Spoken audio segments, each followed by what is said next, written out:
Welcome back to the BetCanada channel. Today, I'm chatting with NFL.com talent writer Nick Shook. Thanks for joining me, Nick. Well, thanks for having me, Katie. I'm delighted to be here. Let's look ahead to free agency. So, it hasn't even started yet, but no shortage of storylines so far. Yeah, it's We'll been a start with busy week. I bet it has been for you. We'll start with one of the biggest names of the quarterback carousel, Sam Darnold. So, Nick, the Vikings finished 14-3 last season. A couple rough games for Sam Darnold to close it out. Where do you see him playing this year? Yeah, I think everybody was prepared for him to get paid and to be the Vikings quarterback for the foreseeable future, even though they'd spent a first-round pick on J.J. McCarthy. There was a question about that. How would they plan? Would that fit in their plans? Would they use him as a trade chip? And then those last two games happened. And when those last two games happened, we were reminded of the Sam Darnold of old. The form that we thought he had dropped suddenly came back at the worst possible time, The which seeing threw ghosts. his whole future into question. And if you look at it from a financial standpoint, it's an interesting situation because a lot of people are like, well, they could just tag him. They could tag and trade him. Well, the tag number is very comparable to what SpotRack has as his market value. They have it at 40.1 million. The tag number for quarterbacks is 40.2. It's essentially the same. But you have to look into the situation that the Vikings are dealing with here. They have McCarthy on the roster. They drafted him for a reason. He had a promising preseason before he had that knee injury that ended his year. And you also have to wonder, can Sam do what he did last year over the long term, or is he the guy that showed up in the last two games? So I think it's going to be a very interesting market for him. He only made $10 million last year, and it seems like the momentum is going toward them figuring out a way to stick together. It makes sense from a roster planning standpoint because you build in the safety net or you have two options. They often say if you have two, you have none, but I think in this instance, it's different.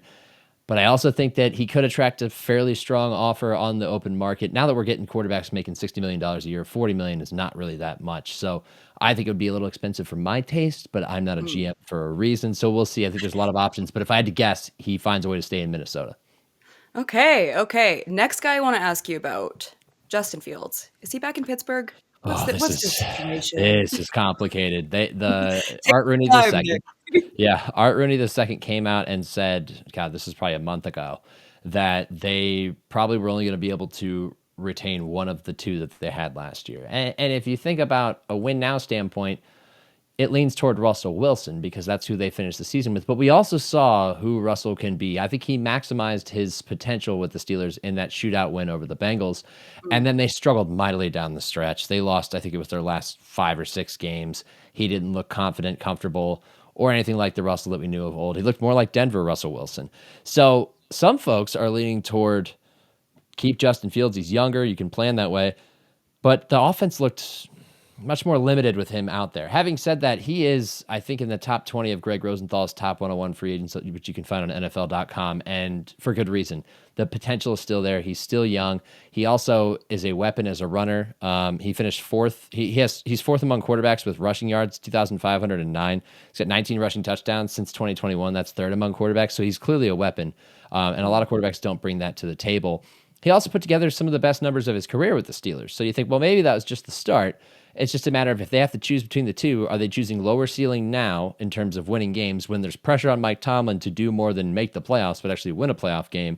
Or is he the guy that you think, okay, maybe he can actually, like we'll bite the bullet. We'll deal with, the development as it comes. Maybe the offseason will help him, that sort of thing, and some stability.